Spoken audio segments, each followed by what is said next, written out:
Hey guys, welcome back to the channel.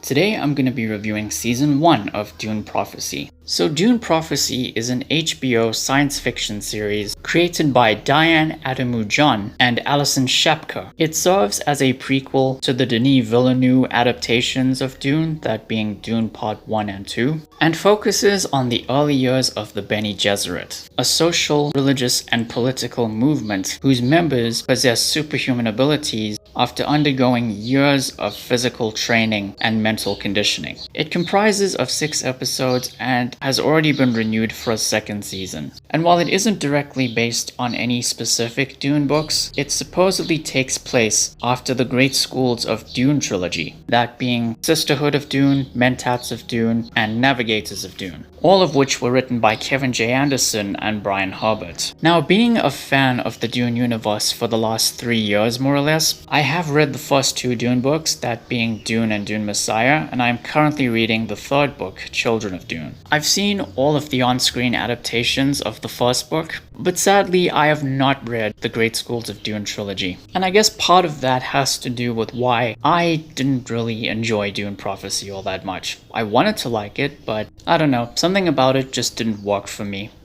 So let's get into it.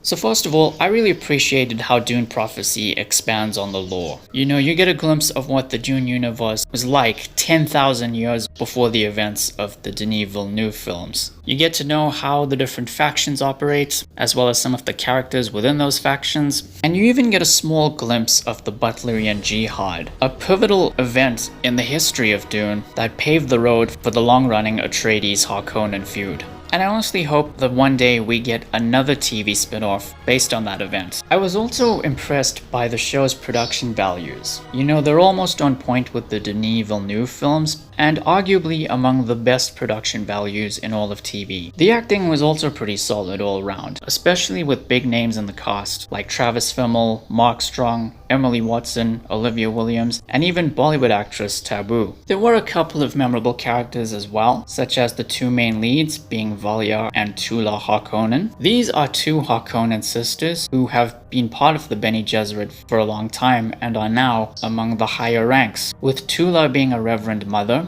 and Valyar being the head of the organization, or as they call her, Mother Superior. And ever since the aftermath of the Butlerian Jihad, or as this show calls it, the Machine War, Valyar in particular has made it her life's work to restore her family name's once noble status. Javico Carino is the current Padishah Emperor of the Dune universe, a role that would later be assumed by Emperor Shaddam IV, and is called upon to govern the Imperium and manage a fragile peace. And of course, there's Desmond Hart, a charismatic soldier with an enigmatic past who seeks to gain the Emperor's trust at the expense of the Bene Gesserit. And when looking at the 6 episodes as a whole, while I didn't really enjoy the first 4, the last 2 had a lot of memorable stuff in them. And all of the things they tease for season 2 does at the very least have me intrigued for where the story is heading.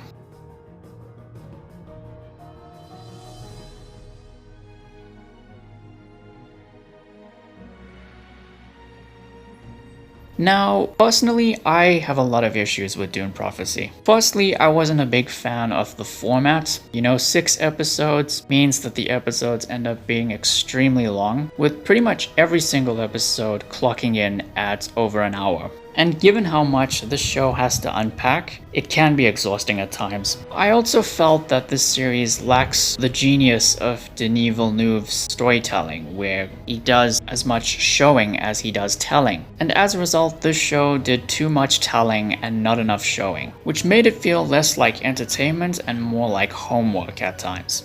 I also don't think it was as coherent as I would have liked it to have been, given how many storylines and characters it has to juggle. And there's a subplot involving a rebellion that was an obvious attempt to try and attract younger viewers with just how everything plays out. It felt like a cheap way to kind of modernize the concept, to the point where it just didn't feel like Dune.